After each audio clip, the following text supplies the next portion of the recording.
Broadcasting live from the catacombs deep beneath the empty Walla Gamer offices, this is Spider Duck writer Greg with the Moon Level from DuckTales Remastered. It's a long way to the moon, lads, but the green cheese of longevity will make it worth the trip. Up, up, and away! And this is your humble field correspondent, Jeremy, coming to you live on the scene from the lunar surface. How'd you get there?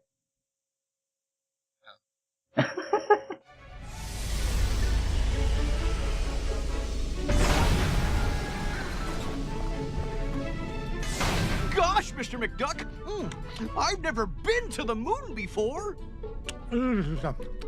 Well, when it comes to space cadets, Fenton, you're a natural. Now, Gyro, why in blazes are we chewing this awful blue muck? Why, that's Oxy-Chew, Mr. McDuck. It's my latest invention, oxygen-flavored taffy. 5 good chews and you can breathe on the lunar surface without a spacesuit. Oh, and it tastes great, too. That, Gyro, is a matter of opinion. Now, which way to the green cheese? What do you mean? Isn't it all around us? Yeah? How do you figure? Everybody knows the whole moon's made of green cheese. Well, that's what my dear mama said. And did it take a feather brain like you to believe her? Ugh, sometimes I don't know what I'm gonna... Wait, what's that? Look, here's someone who could give us directions. Hello? Ah! Mr. McDuck!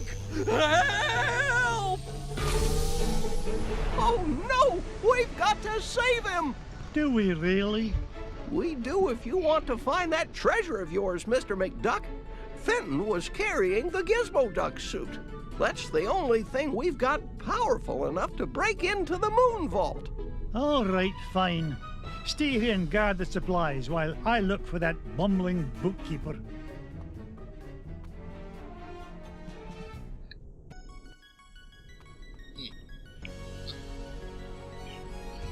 Are you chewing any blue? Sorry about that. I had my mouth full of Oxy-Chew.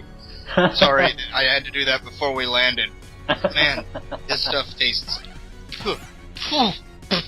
Stuff tastes terrible. I don't even know what that guy was thinking when he made this. Anyway, it finally solved the riddle of, how we're alive up here. We need air. Of course, he still hasn't solved the problem of the heat, because this is, of course, the lunar surface, and I am freezing. But, he's got his coat on. Yeah, but, I don't have that going on for me. Anyway, a good journalist works through the pain, so I'm good. Anyway, here we are. This is the Disney remastered version of the Moon Level.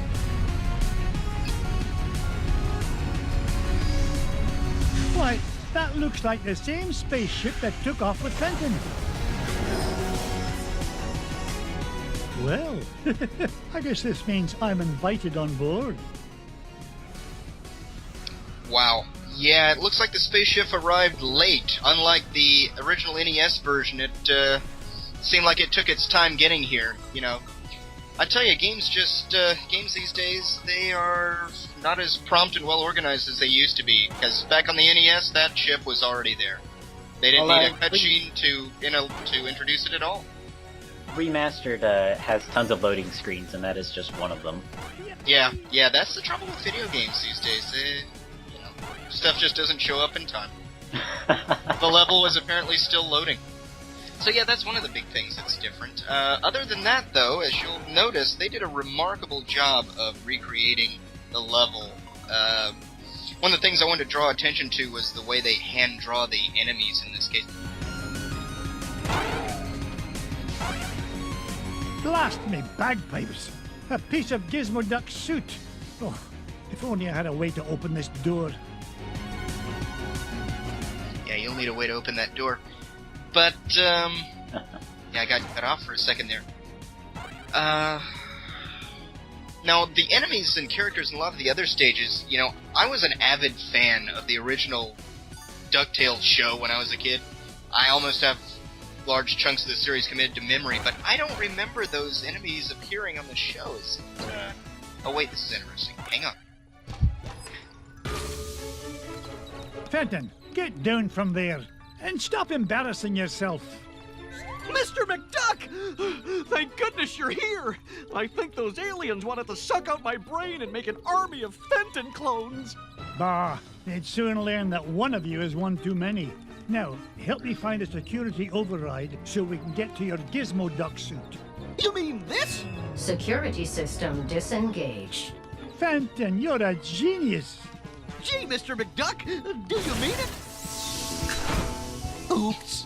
Warning, damage report. Artificial gravity system is offline. Fenton, you're a nincompoop. You broke the gravity controls. Not to worry, I'll have it fixed in a jiffy. I got a level 3 certificate of technology from Happy Ducky University, you know. Oh, no you don't. You'll probably slam into the self-destruct button too. I'll get us out of this. Now, you'll probably notice this is one of the challenges that was not part of the original game at all. This whole section right here was completely freshly added. Quote-unquote challenge. Yeah, it's not really a challenge, but it isn't. Gravity system restored. All systems normal. Nice work, Mr. McDuck. Now, let's go get my Gizmo Duck suit. Not so fast, Dunderhead. You go wait with Gyro. I'll find a Gizmo Duck suit myself.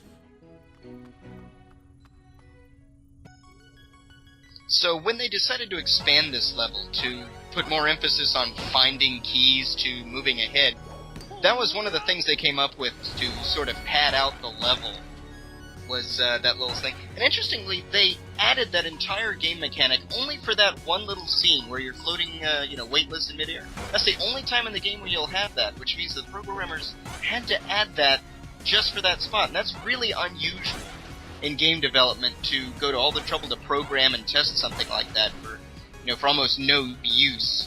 Any thoughts on that? Yeah, it does seem really fishy. This level on the whole seems kind of weird in that many of the other levels in Remastered were upgraded by adding collectible things, like in Transylvania now you have to find the 3 scraps to unlock the mirror, and in Amazon you needed to collect so many medals. And the moon level already had stuff to collect, so it seems like they were really grasping at straws when they were trying to improve it.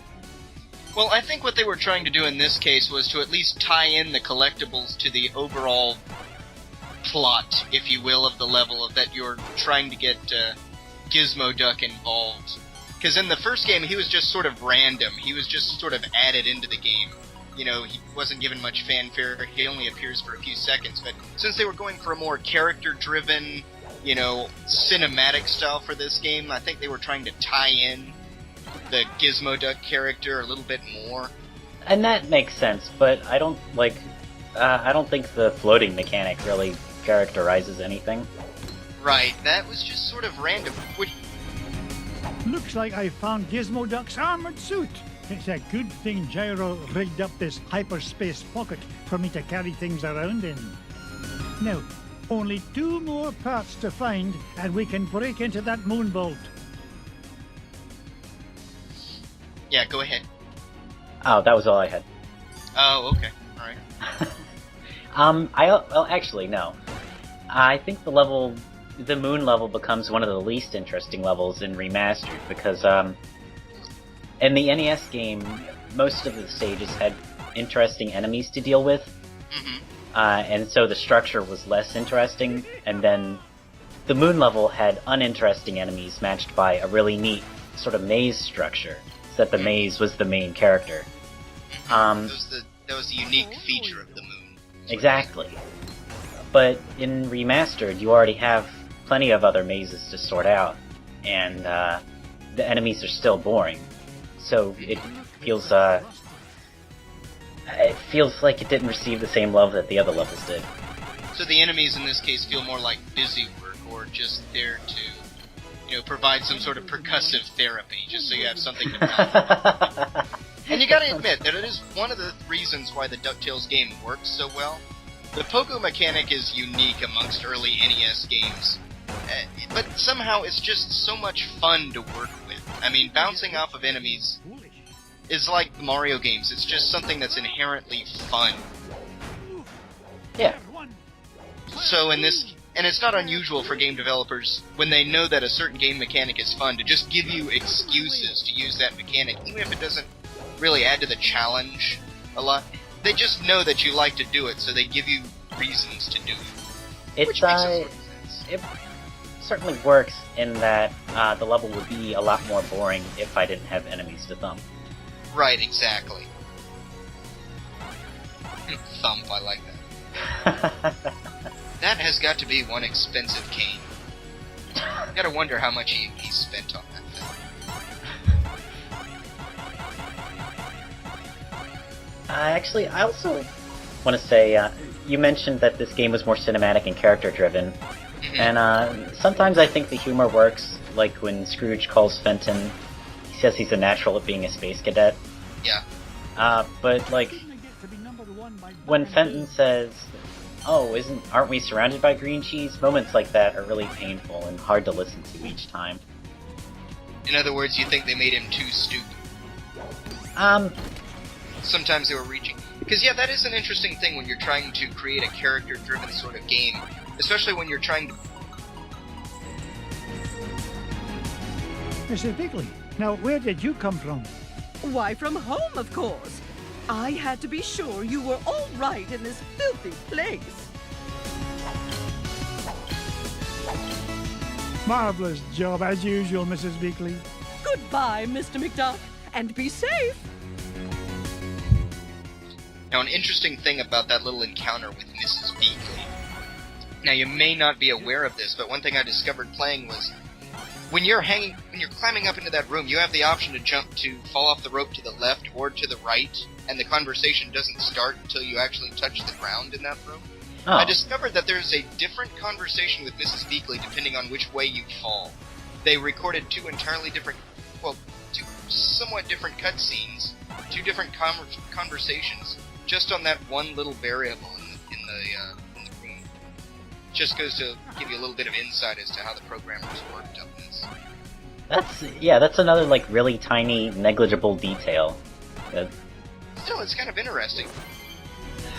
Gizmo Duck's wheel! I've always wondered what Gyro was thinking when he designed this thing. Who fights crime with a unicycle? Now just one more part to find and I can get off this flying monstrosity.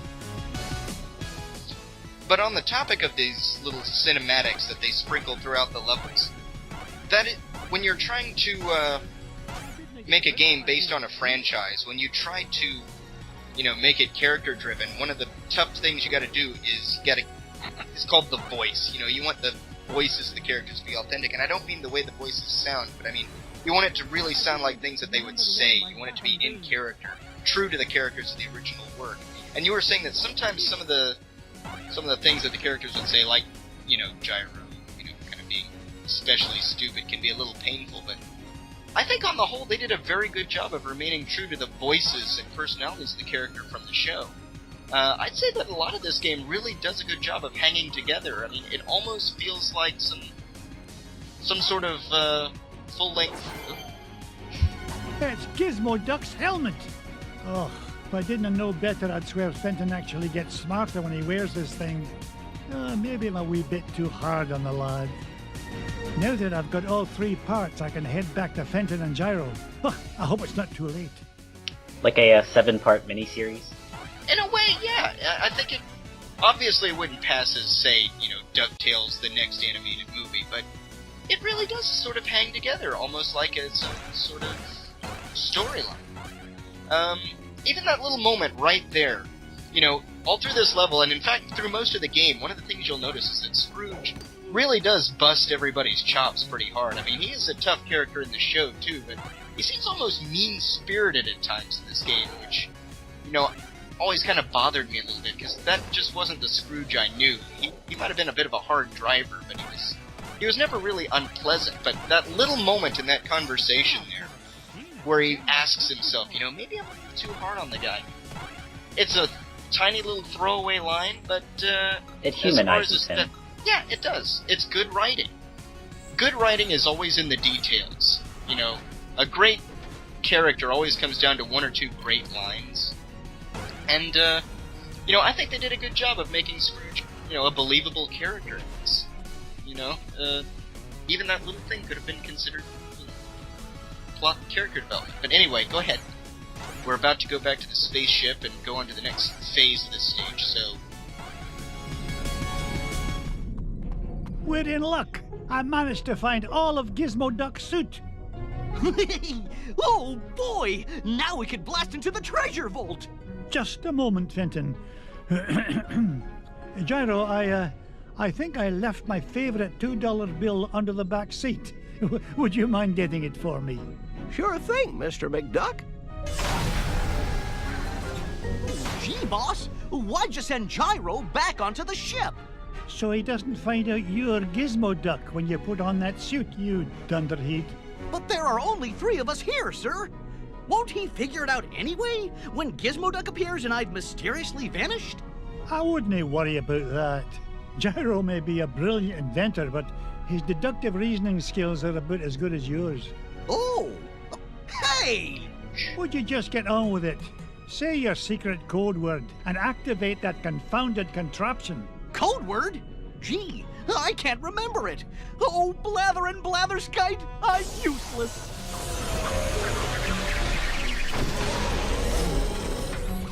I mean, I'm useful to the extreme. Point me toward the offending blockade, so that I might deal justice upon it. Cut the dramatics, would you, and follow me.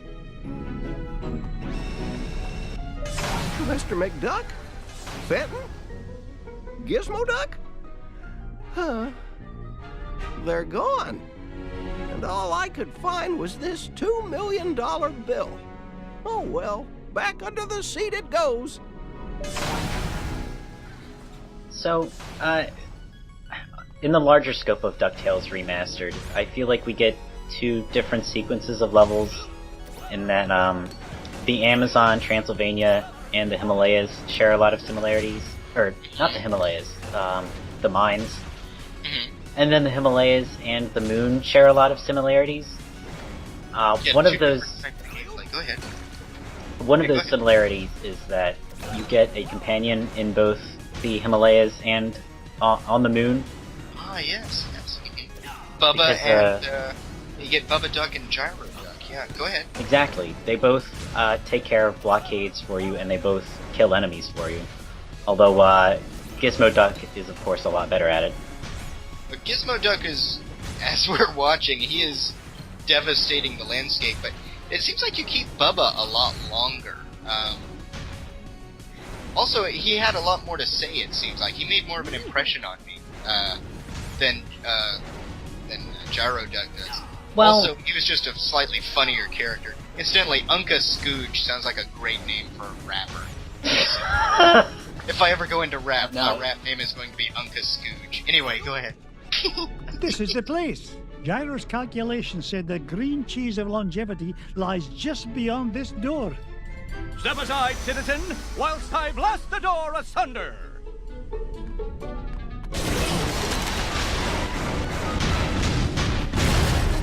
How was that, Mr. well, the path is clear, good sir. Good work, Gizmo Duck. Now,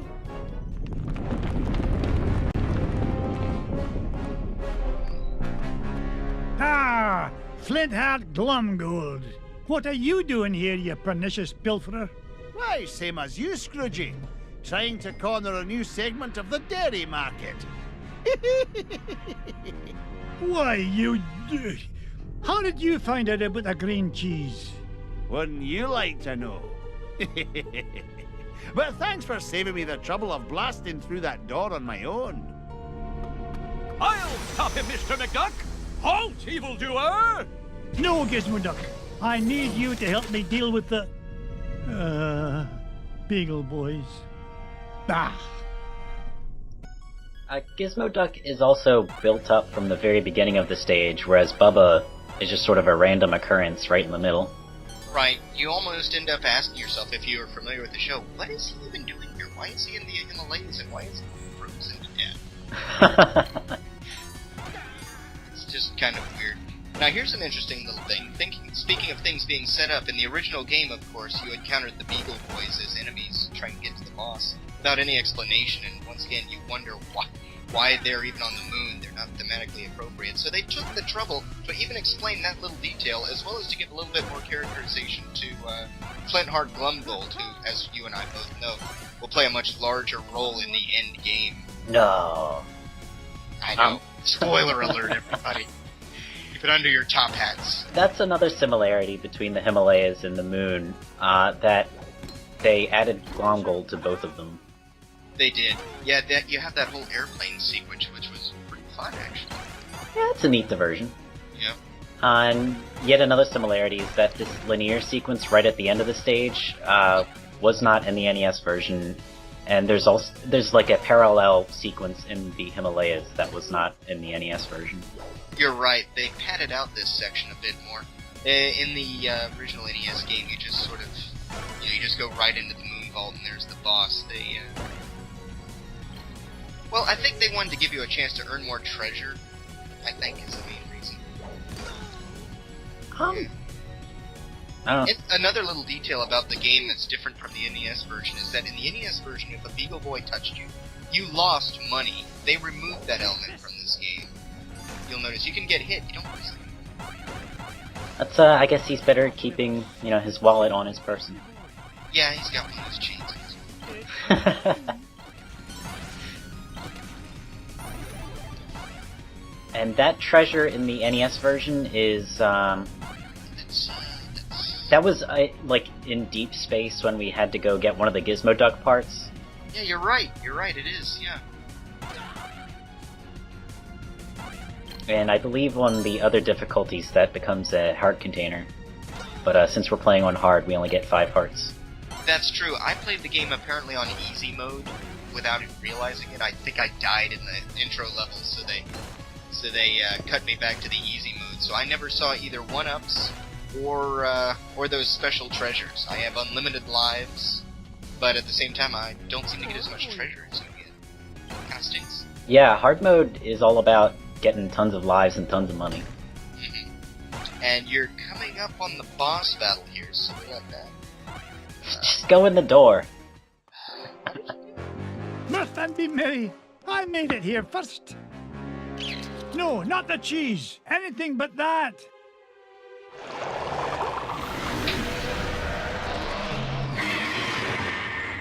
Great Scott!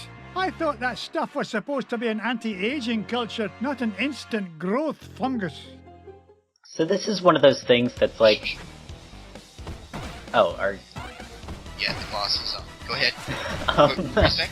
This is one of those things that's like too stupid to even point out, like, you should just know this already, but something I didn't realize until just now, is that the green cheese of longevity is supposed to be ironic because green cheese means it's gone bad. Yeah. I feel dumb for So not realizing that. Yeah, that's always been a bit of a joke. But, I don't think most people get that anymore. I think it was funnier back in the early days of cheese, before you had refrigeration, when cheese really didn't last long at all.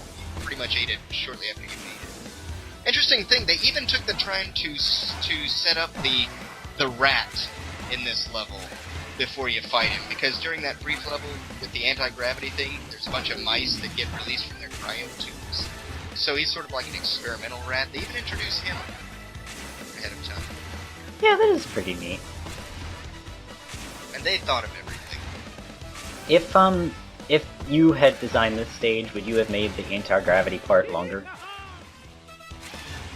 I would not have gone to the trouble of creating that game mechanic without using it more, which makes me wonder if they had plans to use it somewhere else. Like, it's almost like Scrooge is swimming, which leads me to wonder if maybe they intended to add water to this game somewhere. Because sometimes when you see something like that that's out of place in a game, it's usually an artifact of something that the developers had to leave out at the last minute, because developers, they work with limited resources, time, money, stuff gets cut. So every now and again you'll see artifacts from early development that you wonder... Giant moon rat or no giant moon rat, nothing's gonna keep this duck from that green cheese and all the green it's gonna make me. It's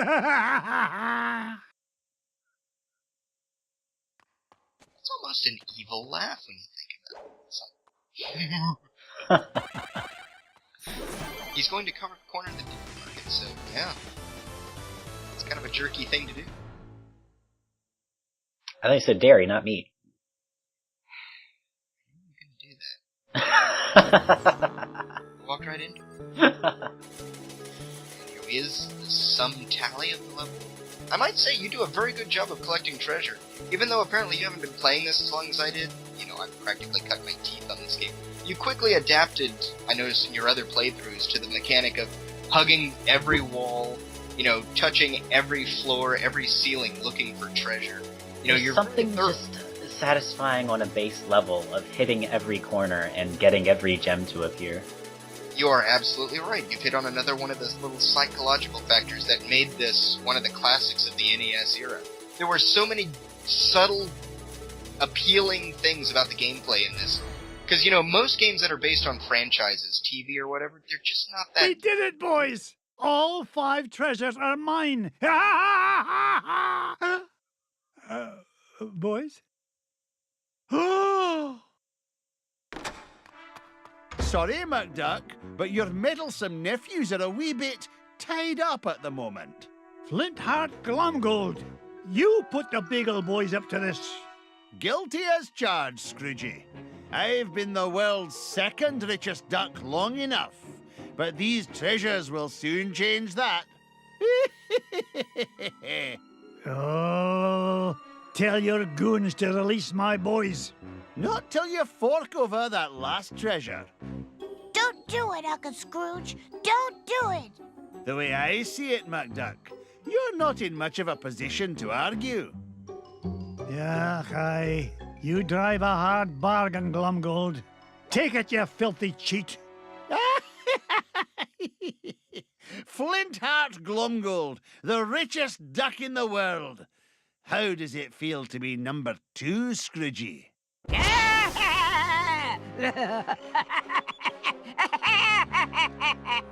Magica dispel! Oh, it's so rude of me to drop in unannounced. What are you doing here, Magica? Quick, somebody sound the alarm! Duckworth, Mrs. Beakley, call the Pentagon. Sell me stock and bonds. Not so fast, fools. Whack-a-roody, Uncle Scrooge. I can't move. Me neither. Now I know how a statue feels. Greedy old fools. These treasures are far more valuable than money. And just what do you mean by that? You find secret hidden inside old painting, yes? Painting of Drake von Gladstone, also known as Count Dracula Duck. These treasures are part of spell to summon him. Bah, what rubbish. You will see. With power of Dracula Duck under my command, I will rule the world.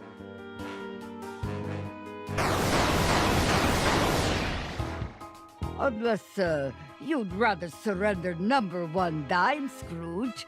Dime is much gentler way to conquer world. Will save me a great deal of trouble. Also, less risk of accidental Dracula bite.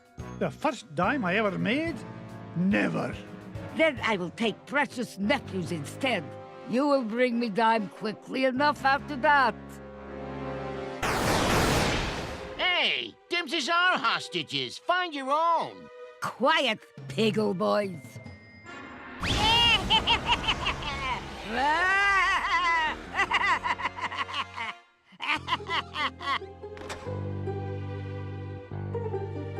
Now I take leave. Bring number 1 dime to my home on Mount Vesuvius in 24 hours, or little nephews will become snackula for Dracula. Yeah!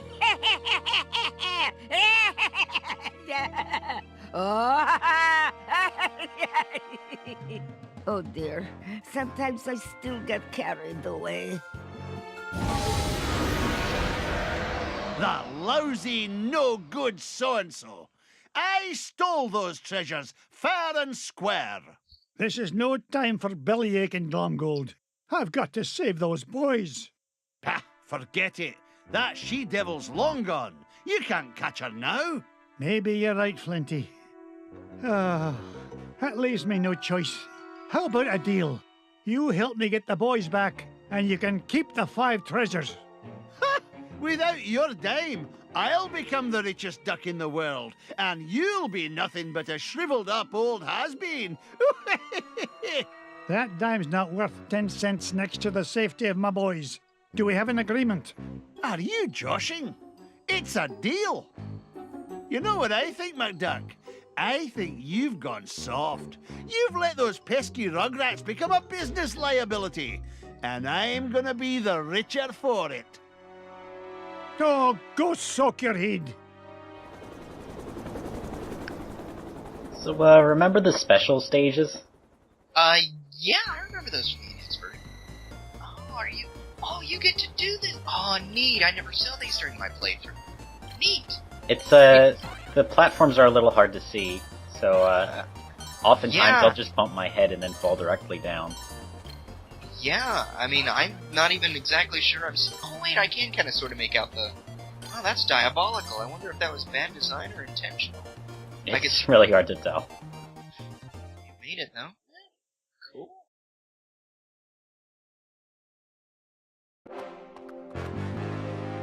Now remember our deal, Flinty. Help me rescue the lads, and the treasure is yours. You keep up your end, and I'll keep up mine.